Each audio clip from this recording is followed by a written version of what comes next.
All right, so we continue talking thermodynamics in section 19.2. Remember in 19.1 we really were focused on entropy. In 19.2 we're going to tie in entropy to enthalpy, something that we talked about already. Now remember, the entropy of the surroundings is equal to the heat of the system divided by T. So negative Q divided by T. So if we add the change in entropy to the universe, we're adding the change in the entropy to the system plus the change in entropy to the surroundings.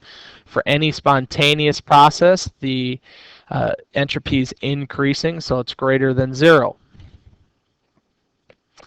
Now, if we factor in enthalpy, what we can get is if we factor in temperature and enthalpy, remember Q is really equal to change in H. Q is really enthalpy. So if we factor in temperature into both sides, we can start rearranging this equation to get a variety of different things that we want to focus on. And what we can do is negative T times the change in enthalpy, change in S, is equal to change in S minus T times the change in entropy.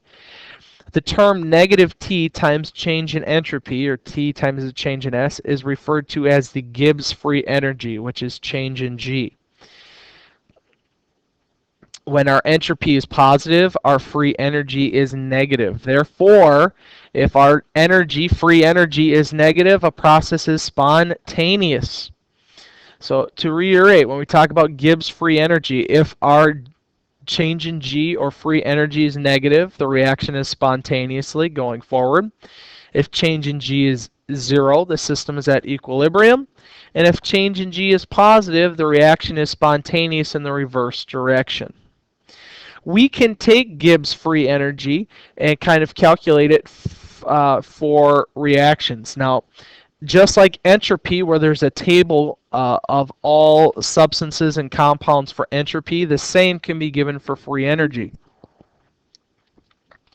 And if you want to calculate the change in free energy for a system, you're simply going to take the number of moles times the free energy for the products minus the change in moles times the free energy of the reactants, subtract them, and get the free energy for the overall equation.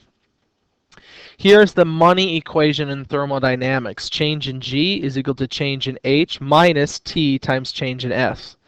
So what we have is change in free energy, G, is equal to enthalpy, change in H, minus temperature times change in entropy. When you're doing those equations and you're looking at the chart, the importance is that you are looking at the state functions, because remember, these are dependent on whether it's a solid, liquid, or gas. So just kind of have an idea. All right, so change in S is enthalpy, the T change in S is entropy, and the temperature is dependent. So we're going to talk about free energy. And under any standard conditions, we can rearrange the change in G to figure out free energy.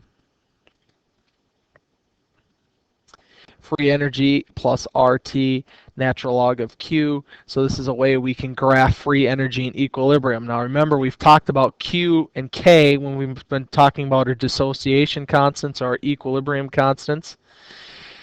At equilibrium, Q equals K, and at equilibrium, our free energy equals 0. So our equation can become the change in G plus RT times the natural log of K. We can rearrange K. We can solve for K based on free energy. K of any equation is equal to E to the negative G over RT. So just another way that we can figure out K based upon our free energy values. So 19.2 is really focused on free energy. Remember, free energy is G.